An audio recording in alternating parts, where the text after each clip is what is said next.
Hey everyone, welcome to the Emerald City Hockey YouTube channel. This week in Kraken news, we're going to talk about the recent updates from Elliot Friedman regarding the Seattle expansion draft in July. So, RJ, why don't you give us a quick update as to what he was talking about? Right. Exciting news from Elliot Friedman in his 31 Thoughts column. And I'll just read the quote, what he said. Quote, there's little we control right now, but the NHL hopes to hold the Kraken's expansion draft in Seattle. It is preparing as if that could occur. So, of course, that's great news that the league and the team feel optimistic about the chances of holding the expansion draft in Seattle. I can't overstate how important that would be able to have an actual event here in Seattle to celebrate the expansion draft. I know fans have been so eager to see, just who's going to be on the team, and I think the more that they're able to participate in the actual event on the big day, the better. This could be the Kraken's first real chance to interact with fans in person in large numbers. I mean, obviously they haven't, been able to do that kind of community outreach that they would have liked to, given the COVID situation so far. And I think this could be, the real big introduction to a lot of fans of, what the Kraken fan experience is going to be like. As for what the actual event is going to look like, I think it's going to really have to contrast with what Vegas did. So Vegas hosted it inside the arena at T-Mobile Arena, and it had this kind of Vegas award show type feel. They held it in conjunction with the NHL awards, which made sense because Vegas had been hosting the NHL awards for a while before that, so they just ran it right after the awards ceremony. But it was this smaller kind of ceremony. Tickets were available to fans, but it felt like this, again, Vegas awards show ceremony. And I think that, for Seattle, it has to be something that kind of fits the character of Seattle. And to me, that involves doing a couple things. The first would be showing off the beautiful city and the scenery. Vegas has got its charm, but it's a desert. It's 110 degrees there in the summer. There's a reason they do everything there indoors in an air-conditioned setting like that. And I think, in the case for Seattle, it's got to be outdoors. I think why not Seattle Center right by the arena? You could set up a stage there and do it live on stage. There's a lot of open space, and it's already kind of ready-made for events and crowds. They have a lot of experience doing things like that. And, being right by the arena will get people really excited. And of course, maybe the biggest logistical benefit is, it's open air. So for COVID, that's going to help you no matter what the COVID situation is. In a best case scenario or a worst case scenario, anything in between, it's going to be better as far as preventing spread and making sure you can get more people involved. And the second thing I think that Seattle has to do is embrace the hockey history that's in the city. This is not Vegas where the game of hockey is almost entirely foreign to people when the team is coming in. There's thriving youth and adult hockey leagues, and having them involved in some way I think would be a really good idea. Trying to increase membership, advertising learn to play programs, really saying, hey, we've got this team coming and they're going to be really fun to watch, but you can play too. And the Kraken are going to help support that every step of the way. So, of course, all this is very COVID dependent. As Elliot Friedman said, there's little we control right now. I listened to Governor Inslee speak yesterday, and it sounds like the plan is currently to go with what the federal plan is to have everyone be eligible May 1st. That gives you maybe about 2.5 months of runway before you have the expansion draft. So, and I'll acknowledge maybe I'm getting a little ahead of myself here. There's a lot of questions remaining, and when you're just sitting here recording, it can be easy to forget some of the realities, out there outside the apartment.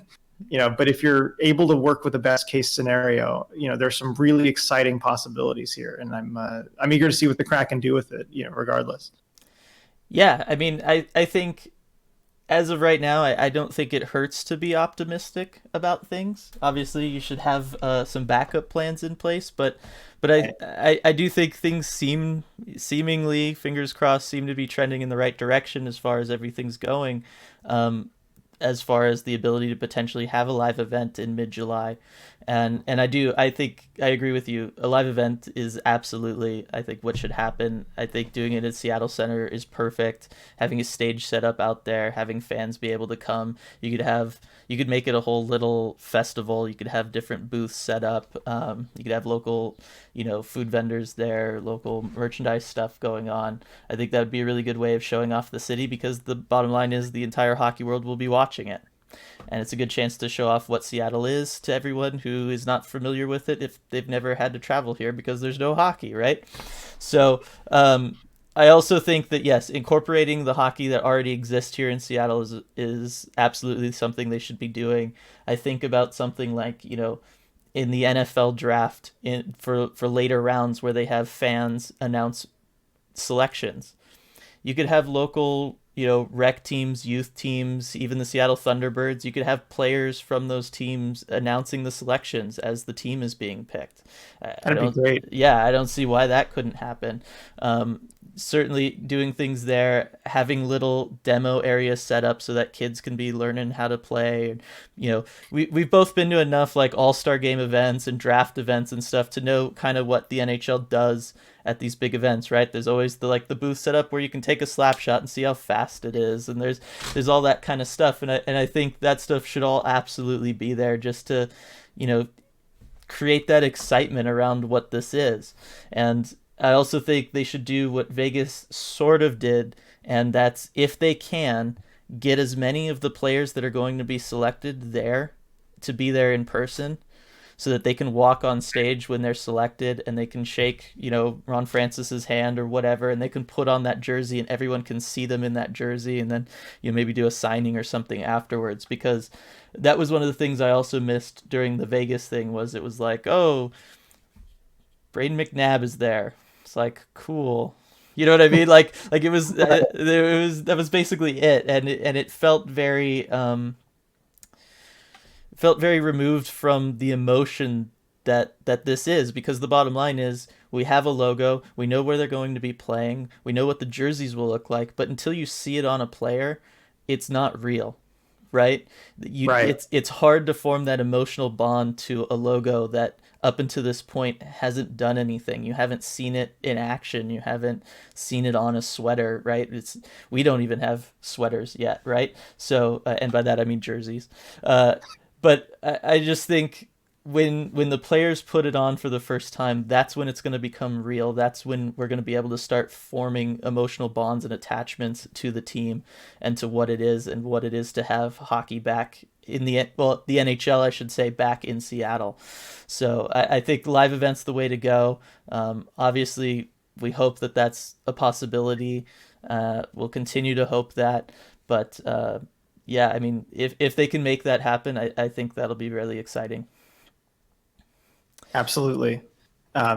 Be able to see, hopefully you can get like a TJ Oshie or a Tyler Johnson too. Someone I have they have to draft someone with, Yeah. Washington hockey ties, and it'd be great to have them up on this stage, and hopefully even maybe meeting and greeting people, if COVID permits. Hmm. And yeah, just get as many players there as you can. Yeah. So it should be interesting to see what happens moving forward. Probably not going to hear on it for a little while, because they're probably going to be waiting to see how vaccine rollouts and stuff go before they start making any plans, or certainly Right. anything Or that I they wouldn't be want. surprised if they had, 2, 3, 4 contingency plans based on based on how it all goes. Yeah, because I think even if, let's say, you can't have a large gathering of fans, I still think it would be a good idea for them to do it on a stage outside in Seattle Center, just to, yeah, show off the city and show off kind of the atmosphere that it has. Right. I still think that would be a good idea, even if they can't have the fans there. But obviously, I think fans being there would be the best case scenario for all involved. For sure. Yeah. All right, so thanks for joining us for this episode of Kraken News. We'll be back next week with, whatever news there is about the Seattle Kraken. Make sure to like this video and subscribe to the channel, and leave a comment below. Would you want a big fan event to happen around this? What kind of things would you like to see there? Is there a specific Seattle-based thing you would want highlighted either on the broadcast to the rest of the hockey world or highlighted at the Fan Fest. Let us know down below, and maybe we'll do a video later on if this starts looking like it'll happen, and we can incorporate some of those things into it. So thanks everybody, and see you next time.